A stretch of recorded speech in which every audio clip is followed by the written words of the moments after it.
Vivimos desconectados y aislados, pero cuán diferente sería todo si nos diéramos a conocer. Descargue gratis el manual de estudio completamente humano y restaure sus relaciones.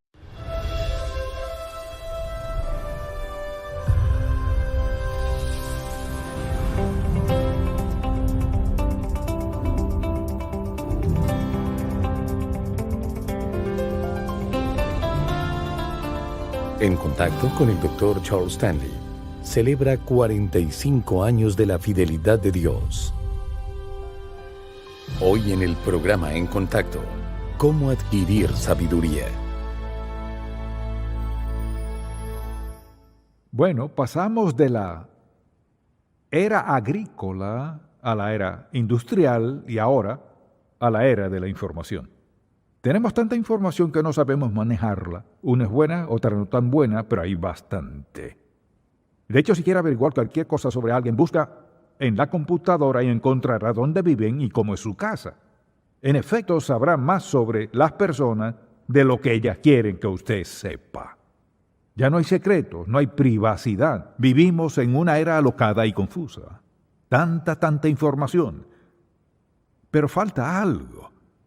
O sea, aunque hay bastante información y toda clase de conocimientos, hay mucha falta de sabiduría.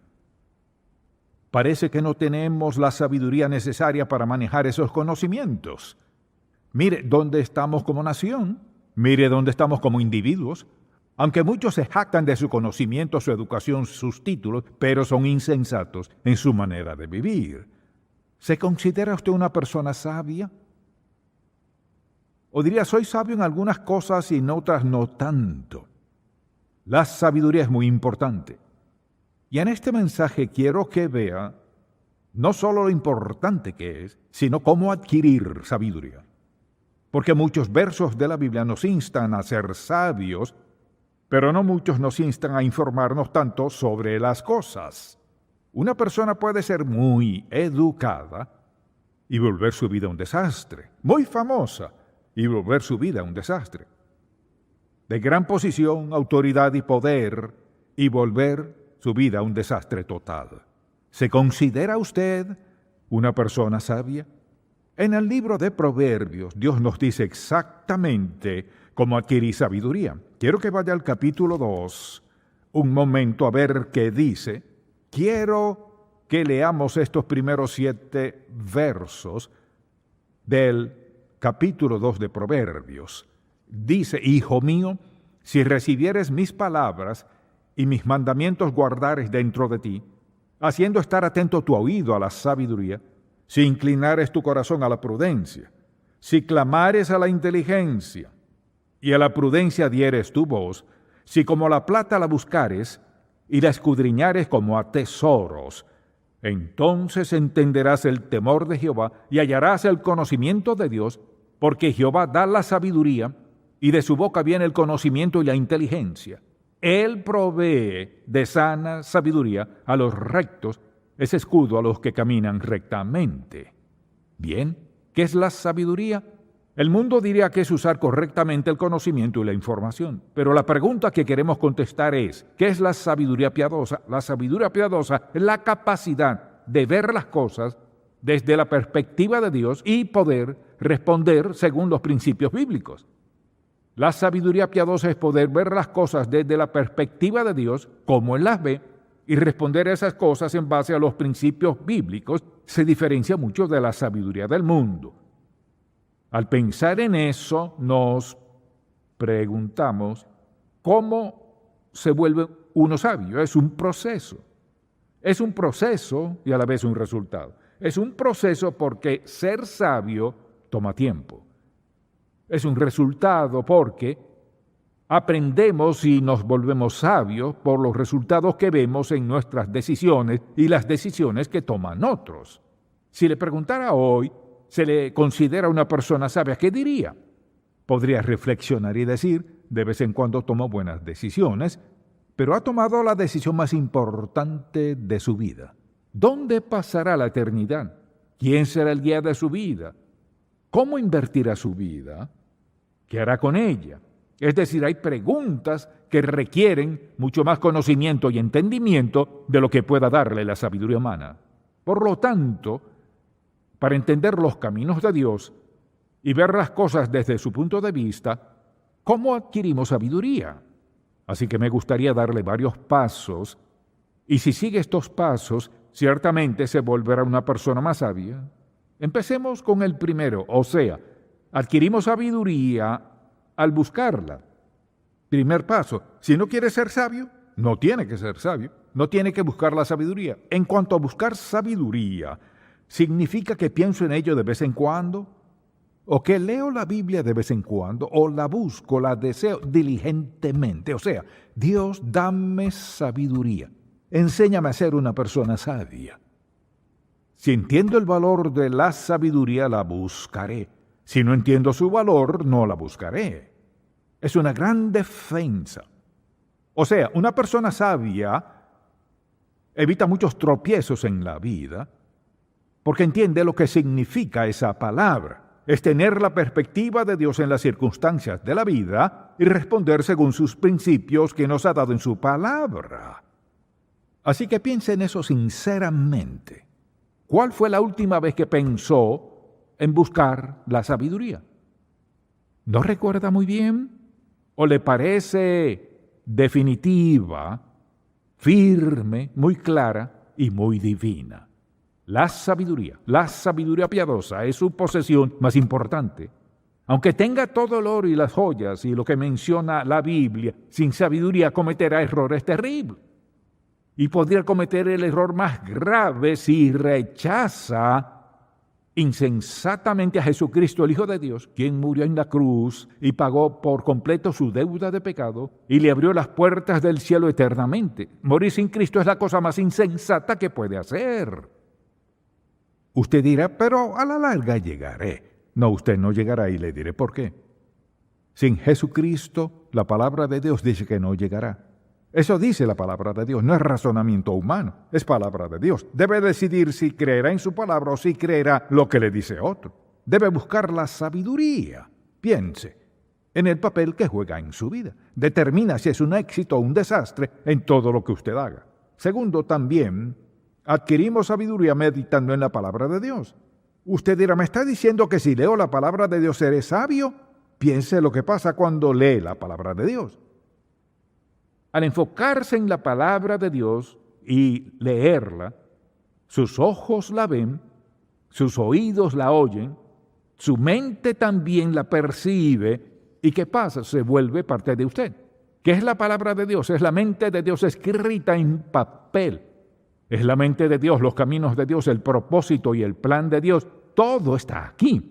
Por tanto, si empiezo a meditar en la palabra de Dios, algo va a pasar. Tendrá su efecto en mi vida. Vea el capítulo 4 empezando en el verso 10. Dice, oye, hijo mío, y recibe mis razones, y se te multiplicarán años de vida. Por el camino de la sabiduría te he encaminado, y por veredas derechas te he hecho andar. Cuando tuvieres, no se estrecharán tus pasos, y si corrieres, no tropezarás. Retén el consejo, o sea, búsquelo con entusiasmo, domínelo. Retén el consejo, no lo dejes, guárdalo, porque eso es tu vida. ¿Cuántas veces me ha oído decir que debe empezar cada día pidiendo a Dios que dirija su vida leyendo la palabra de Dios? Una de las cosas más sabias que pueden hacer antes de levantarse cada mañana es pedir a Dios que le dé sabiduría. Todos necesitamos sabiduría, o sea, necesitamos la perspectiva de Dios para lo que hacemos, para nuestros planes y nuestra forma de vivir, porque no sabemos lo que pueda suceder.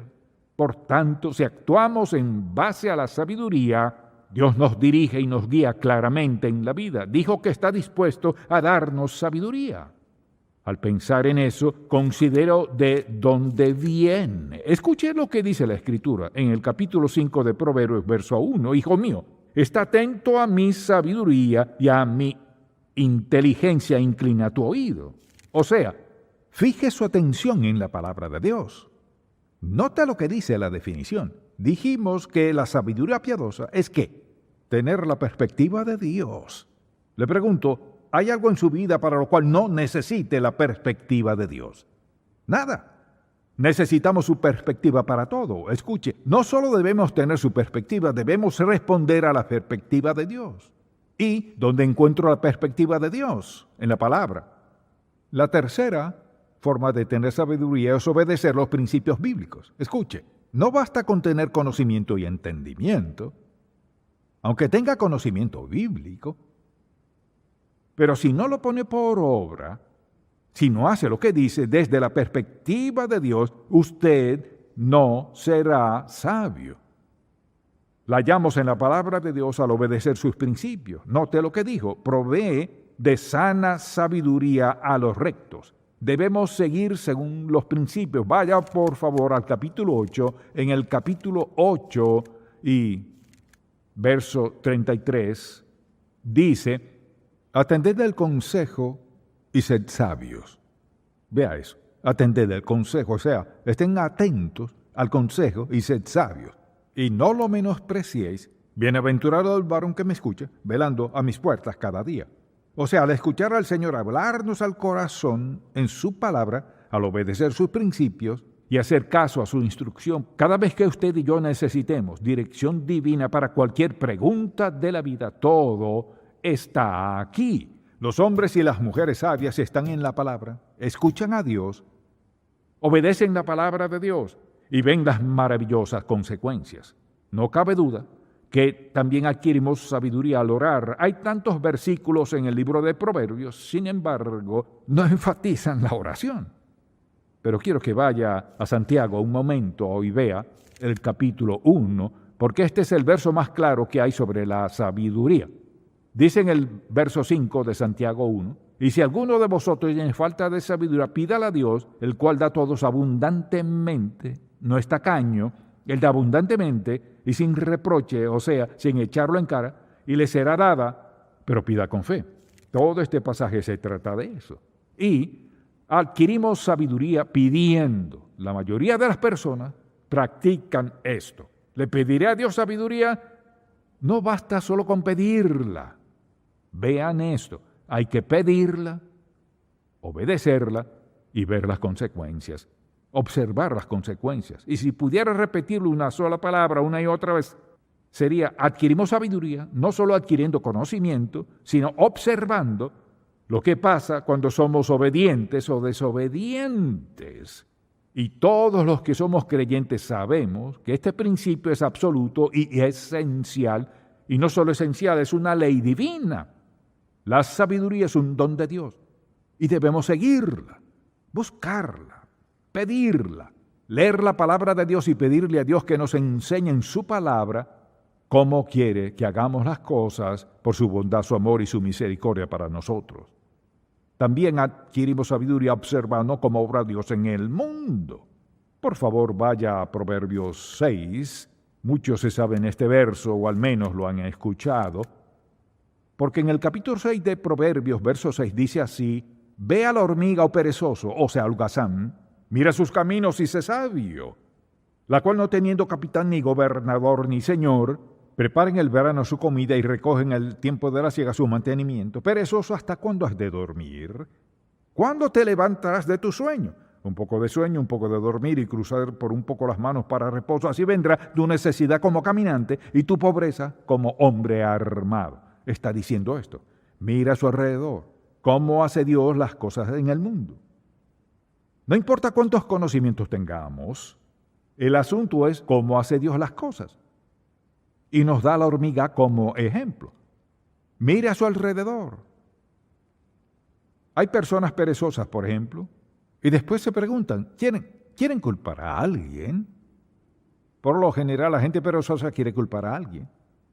Las cosas no van como ellos quieren, que es culpa de fulano o de sutano, pero nunca tienen la culpa.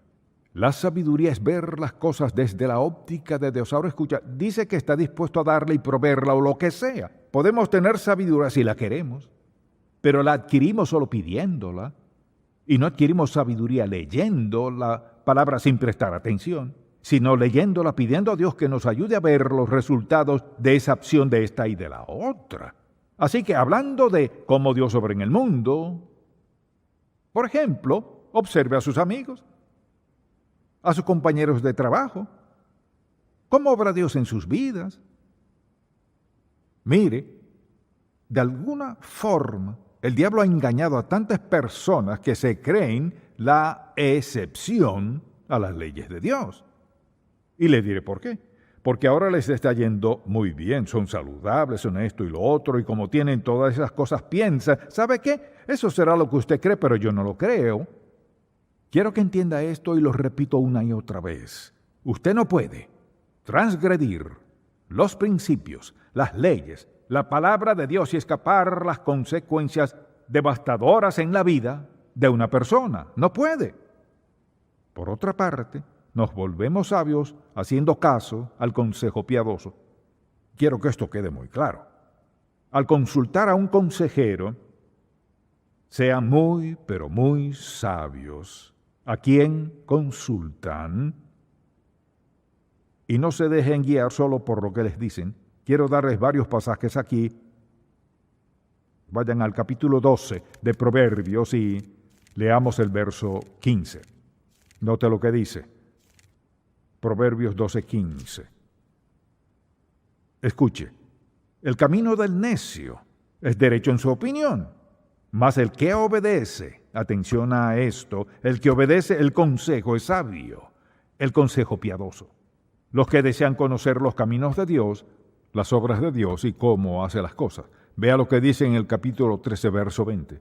El que anda con sabios, sabio será, mas el que se junta con necios será quebrantado. Vea lo que dice el verso 10. Ciertamente la soberbia concebirá contienda, pero escuche, más con los avisados está la sabiduría. Capítulo 15. Escuche este un momento. Capítulo 15, versículo 31. Escuche lo que dice. El oído que escucha las amonestaciones de la vida, entre los sabios morará. El que tiene en poco la disciplina menosprecia su alma, mas el que escucha la corrección tiene entendimiento. De modo que al pensar en el consejo le pregunto, si alguien viene y le dice a usted, pienso que debería hacer tal cosa, ¿de qué depende que usted haga o no haga lo que le dice? ¿Lo hace solo porque lo dijo? ¿Que lo hiciera o porque él o ella es sabio en su forma de tomar decisiones? Muchas personas están muy dispuestas a aconsejarlo a la ligera, pero fíjese bien primero en su estilo de vida. Averigüen en qué basan sus consejos. ¿Lo basan en lo que aprendieron en la universidad? ¿O porque entienden la palabra de Dios y entienden los principios por los que Dios quiere que todos vivamos? Por último, simplemente, adquirimos sabiduría con personas sabias. Acabamos de leer el pasaje en el capítulo 13. Si una persona en realidad quiere ser sabia, ve el capítulo 13 en el verso 20. El que anda con sabios será sabio, mas el que se junta con necios será quebrantado. ¿Usted cree eso? Escuche, todos tenemos amigos. Escuche, y algunos de ellos son muy buenos amigos, muy sensibles en su amistad y lo demás. Y la Biblia dice que si queremos ser sabios, debemos andar con gente sabia. Si quiero ser insensato, andaré con insensato. En realidad esto es muy sencillo. Todo está en la palabra de Dios. Les he leído solo unos versos de la Biblia, así que piensen en esto. La sabiduría consiste en ver las cosas desde el punto de vista de Dios y obedecer los principios de la Biblia, o sea, los principios que Dios puso en su palabra. De eso se trata. Y debería preguntarse, ¿quiero ser una persona sabia? Porque aquí tiene 7 pasos y todos ellos lo harán una persona sabia si los toma en serio. Pero todo empieza con su relación con Dios por medio de su Hijo Jesucristo, usted dirá, ¿me está diciendo que los no cristianos no son sabios? Precisamente, y le diré por qué. Porque si usted quiere ir al cielo, tendrá que enfrentar a Jesús. Él dijo, yo soy el camino y la verdad y la vida. Nadie viene al Padre sino por mí. Eso dijo el Hijo de Dios, que fue crucificado voluntariamente. Dio su vida, derramó su sangre para salvarme a mí y a usted. Sería una insensatez dudarlo, porque no tengo ninguna evidencia para dudar de él. Toda la palabra de Dios, desde Génesis, nos lleva a la crucifixión.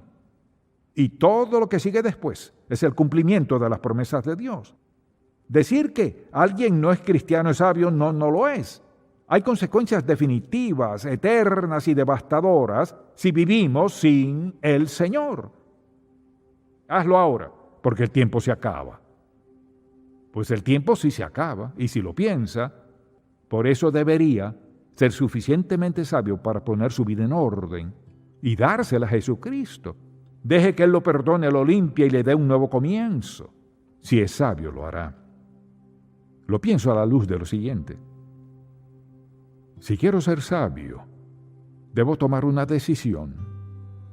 Por ejemplo, si usted quiere ser salvo de sus pecados, debe tomar una decisión. Hoy recibiré a Cristo como mi Salvador personal y a partir de este momento quiero vivir para Él. Si quiero ser una persona sabia, debo decidir que hoy seguiré las enseñanzas de la palabra de Dios porque sé que son la verdad. Y sé que Dios me capacitará, sé que me fortalecerá y me defenderá, sé que me ayudará en todas circunstancias. Seré sabio. Seguiré su guía, su dirección, su consejo. Déjeme decirlo de esta manera con todo el amor en mi corazón. Es una insensatez y fatal rechazar al Señor Jesucristo y la palabra de Dios. Y la prueba está. Mire a su alrededor, vea lo que le pasa a quienes lo rechazan.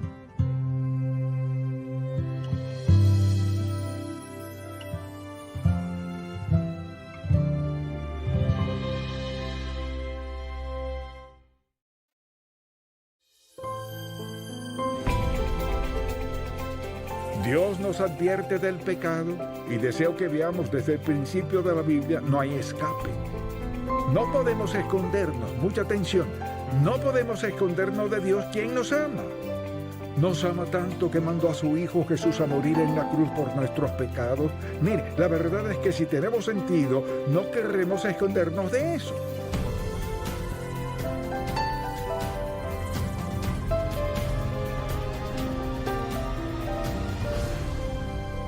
Hace 4 décadas fundamos Ministerios en Contacto para guiar a todo creyente a cultivar una relación más estrecha con Jesucristo. Con los años hemos visto la grandeza de Dios, su amor y su bendición de formas tan maravillosas que queremos que todo el mundo conozca al Señor. Así que abramos la palabra de Dios y busquémoslo juntos. Hoy en el programa En Contacto, lecciones aprendidas en el Edén.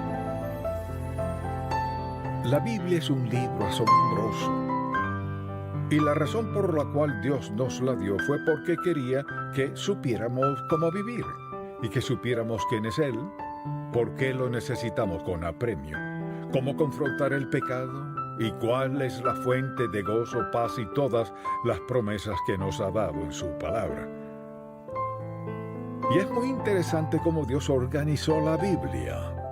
Hablamos de Génesis y la gente piensa, pues eso trata solo del principio. Pero ese principio es la base de todo lo que ocurre en la palabra de Dios. Así que le invito a Génesis capítulo 1. Y este mensaje se titula Lecciones aprendidas en el Edén. A menudo leemos rápidamente estos 3 capítulos. ¿Cuáles son las lecciones que Dios quiere que aprendamos desde temprano, desde el principio de la Biblia? Así que le invito a acompañarme a este primer capítulo y leamos desde el versículo 26. hasta el final del capítulo, dice lo siguiente: entonces dijo Dios, hagamos al hombre a nuestra imagen, conforme a nuestra semejanza, y señoree en los peces del mar, en las aves de los cielos, en las bestias, en toda la tierra, y en todo animal que se arrastra sobre la tierra. Y creó Dios al hombre a su imagen, a imagen de Dios lo creó, varón y hembra los creó. Y los bendijo Dios y les dijo, fructificad y multiplicaos, llenad la tierra y sojuzgadla, y señoread en los peces del mar, y señoread en los peces del mar, en las aves de los cielos, y en todas las bestias que se mueven sobre la tierra. Y dijo Dios, he aquí que os he dado toda planta que da semilla que está sobre la tierra, y todo árbol en que hay fruto y que da semilla os serán para comer. Y a toda bestia de la tierra y a todas las aves de los cielos, y a todo lo que se arrastra sobre la tierra, en que hay vida, toda planta verde les será para comer. Y fue así, y vio Dios todo lo que había hecho, y he aquí que era bueno en gran manera, y fue la tarde y la mañana del día sexto. Y note que dijo que nos creó a todos a su imagen. Veámoslo así. Cuando Dios menciona eso, pensemos en las cualidades que tenemos. Hay tres cualidades que Dios comparte con nosotros, y son tres de ellas. Primero que todo, personalidad. Dios tiene una personalidad. Quizás alguien diga, pues mi perrito tiene personalidad. No la tiene. Quizás tenga hábitos que ha desarrollado, pero eso no es necesariamente personalidad. Dios es una persona, no una cosa. No es algo que adoramos, es alguien. Segundo, su moralidad.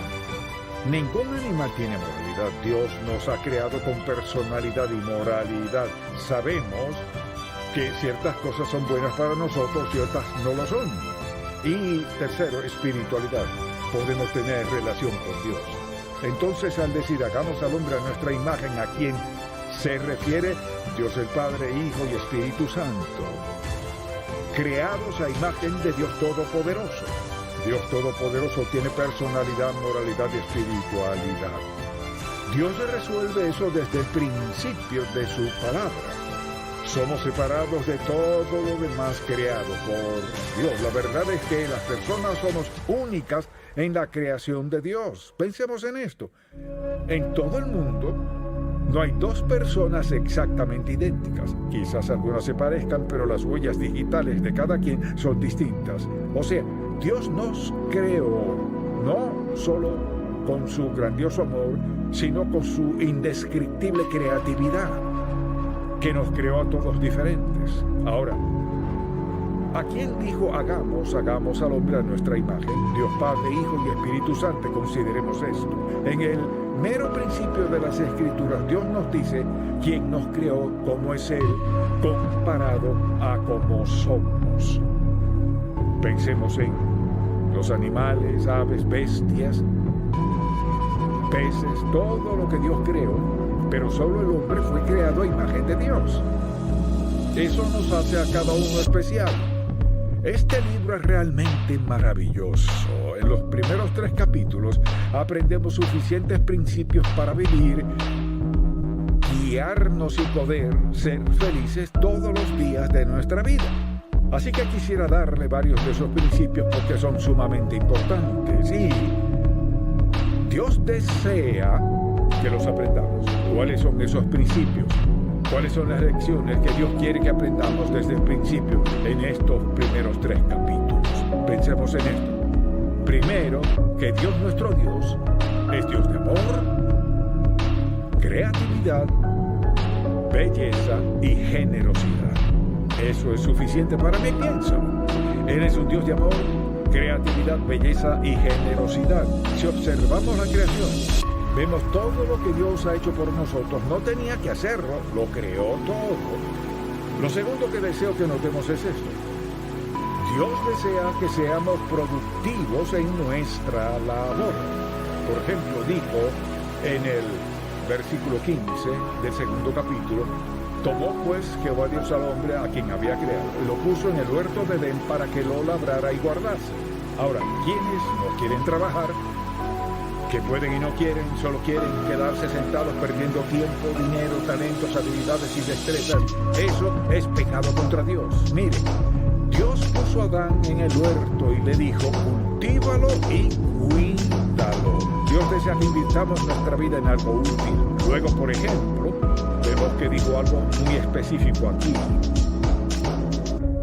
Dios es protector. Le dijo a Adán y Eva, todo lo que he creado es para ustedes, salvo el árbol que está en medio del huerto del jardín del Edén. No lo deben comer porque el día que lo coman, ciertamente morirán. No deben comer del árbol del conocimiento de bien y el mal, porque si lo hacen, morirán. Aquí de antemano, Dios hace esto. Nos da a elegir. O sea, de lo contrario, seríamos como robots, sin elegir. Quizás alguien diga, pero ¿por qué Dios hizo esto y aquello? Porque quiere que escogiéramos amarlo, que escogiéramos obedecerlo, o no. Así que de antemano, desde el comienzo de la vida, nos da a elegir. Entonces dice, del fruto del árbol, del conocimiento del bien y el mal, no comerás. Luego también deseo que aprendamos esto. Escuchar a Satanás siempre tiene un alto precio. Dios nos da principios por los cuales vivir. Lo mismo es cierto hoy.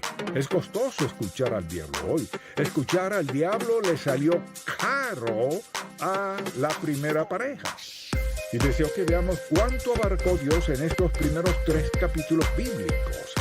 Entonces, al ver esos versículos, deseo que notemos comenzando en los siguientes versículos de la Biblia nos enseña que Satanás es un mentiroso muy astuto. En Génesis 3, versículo 4, eres un mentiroso y Dios quiere que lo sepamos de antemano. Dice, entonces la serpiente dijo a la mujer, no moriréis, lo que era mentira. Así que de frente, Satanás es un engañoso mentiroso. Le dijo a Eva, realmente no morirás. O sea, quizás te pase algo, pero no morirás. No podemos escuchar al diablo. Otra lección es que, de las lecciones que debemos aprender, es que no podemos escondernos de Dios. ¿Dónde nos esconderíamos de Dios? Pienso en la gente que se escapa de su casa como si Dios no supiera, o se meten en problemas, cometen actos inmorales en algún hotel secreto o un lugar distante o donde sea, tratando de esconderse. La gente se esconde de toda clase de cosas. Mire, ¿dónde nos esconderemos? ¿Dónde nos esconderemos? Siendo que siempre estamos en la presencia de Dios. Mire, no podemos escondernos de Dios. Nunca. Quizás pueda sacarlo de su mente. Quizás diga, no lo creo. Diga lo que diga, no puede esconderse de Dios. Y Dios lo enfatiza en la Biblia. Porque después que Adán y Eva pecaron contra Dios, dice la Biblia que escucharon algo. Y escucharon, dice la Escritura, al Señor pasearse en el huerto. La voz de Jehová Dios que se paseaba en el huerto al aire del día, y el hombre y la mujer se escondieron de la presencia de Jehová Dios entre los árboles del huerto. Creían esconderse. Permítame preguntarle, ¿a dónde iría usted para esconderse de Dios? Quizás deba preguntárselo así. ¿A dónde va? ¿Qué cree que puede esconderse de todos, incluso de Dios? No hay tal lugar porque todo lo que existe está en la presencia de Dios. Es totalmente imposible esconderse de Dios. Adán y Eva pensaron que podían. Recuerde que eran puros y no tenían vergüenza. Y al pecar contra Dios tuvieron que buscar hojas para cubrirse, para así protegerse y quitar su vergüenza. Dios sabía justo dónde estaban. Dios sabe justo dónde está usted. Si trata de esconderse de Dios, es en vano. La verdad es, piénselo, ¿no querrá estar distante de Dios? Por ejemplo, cuando hay peligro, ¿dónde quiere a Dios? Cerca, con usted, dentro de usted. Al querer pecar contra Dios, ¿dónde lo queremos? Fuera de nuestra mente. muy tarde. Él siempre está ahí. Dios existe. Dios es. Todo existe en la presencia de Dios Todopoderoso. Y Adán y Eva aprendieron esa lección de una forma muy difícil y muy dolorosa. Así que no hay dónde esconderse. El problema es que la gente no piensa en eso, ni lo consideran. Bueno, si puedo hacer esto y aquello, si ellos no lo saben, si ella no lo sabe y seguro que no se enteran, todo estará bien. Dios lo sabe. Dios nos advierte del pecado y deseo que veamos desde el principio de la Biblia, no hay escape. No podemos escondernos, mucha atención, no podemos escondernos de Dios, quien nos ama. Nos ama tanto que mandó a su Hijo Jesús a morir en la cruz por nuestros pecados. Mire, la verdad es que si tenemos sentido, no queremos escondernos de eso. Queremos escondernos del pecado, pero no podemos hacerlo. No hay lugar a donde ir. Y claro, otra lección para aprender es que la desobediencia siempre acarrea dolor y decepción. Sin duda eso fue cierto de Adán y Eva. Y la verdad es que todo pecado es decepcionante. Todo pecado. El pecado realmente nunca satisface nada. Alguien puede robar para ganar dinero o tener dinero. ¿Qué pasa? Cuando se le acabe, tiene que robar más. O hay personas que tienen todo el dinero que quieren y siguen igual de insatisfechos que cuando eran pobres. No podemos vivir sin Dios y sentirnos felices, satisfechos y realizados en la vida. Le diré por qué. Debido a quién es Dios. Él nos creó a su imagen. Tenemos personalidad, tenemos espiritualidad, tenemos moralidad. Por ende, nuestra reacción será acorde. Otra lección que hemos de aprender es que el remordimiento no borra la pena del pecado. Una cosa es lamentarse de algo, pero eso no escapa a la pena. Y es interesante lo que le pasó a Adán y a Eva. Pecaron contra Dios. De inmediato les remordió. Primero, por ejemplo, sintieron vergüenza. No tenían ropa, no hacía falta, pues Dios los creó perfectos. No había vergüenza. Hubo decepción y contrición. El problema es que el remordimiento no arregla nada. La verdad es que al pecar contra Dios, siendo salvos, si pecamos contra Dios, el Espíritu Santo nos convencerá de pecado y sentiremos contrición. Alguien que vive en pecado y diga que no tiene remordimiento por su estilo de vida, número 1, miente. Número 2, pagará la penalidad. Así que habrá remordimiento y habrá una penalidad. A menudo el pecado trae consecuencias inesperadas. Ellos nunca habrían concebido que, por ejemplo, perderían su inocencia y comenzarían a usar ropa. Nunca habrían creído que serían expulsados del huerto. La Biblia dice que